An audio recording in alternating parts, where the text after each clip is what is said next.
इथे फक्त दागिने नाही तर पिढ्यानपिढ्यांचा विश्वास मिळतो. परंपरेची झळाळी आणि विश्वासाची खात्री. कैलास अडगावकर ज्वेलर्स, दत्त मंदिर bus stop, Nashik road.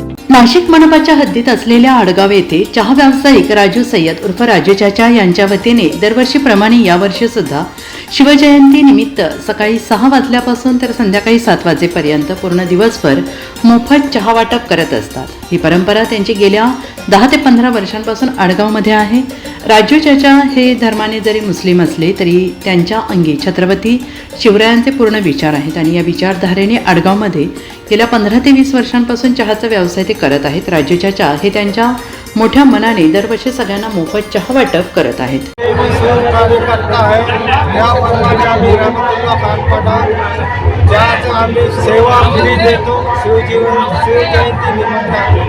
Shivjayanti निमित्त राजू सय्यद दोस्ती चायवाला 4-5 वर्षापासून चहा फ्री वाटत आहे.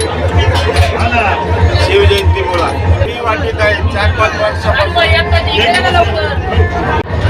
आज शिवजयंतीमुळे दरवर्षीप्रमाणे दोस्ती टी स्टॉलचे मालक राजू सय्यद यांच्याकडून दरवर्षीप्रमाणे आम्ही आमचा आज 5वं वर्ष आहे की आज आम्ही शिवजयंतीनिमित्त आडगावकरांना, आडगाव ग्रामस्थांना फ्री चहा वाटप आहे. छत्रपती शिवरायांच्या विचार अंगी बाळगत जनसेवेचे कार्य सुरू केलं आहे. त्यांच्या कार्यास आडगावकरांनी योग्य प्रतिसाद देऊन हिंदू मुस्लिम एकतेचं दर्शन घडवून येत आहे. पूर्ण दिवसभरामध्ये मी 2 ते 2.5 हजार कप चहा करतो असं राजू चाचा पूर्णपणे मोफत चहा वाटप करणार आहेत. जनसेवक रवींद्र जाधव यांच्या मार्गदर्शनाखाली एक चहा व्यावसायिक म्हणत राजू चाचा यांच्या स्पेशल गुळाची चहा म्हणून आडगाव फेमस आहे. हा चहा पिण्यासाठी दररोज हजारो नागरिक राजू चाचाकडे उपस्थित राहून चहाचा आस्वाद घेत असतात. NCN न्यूजसाठी गणेश कराड, आडगाव.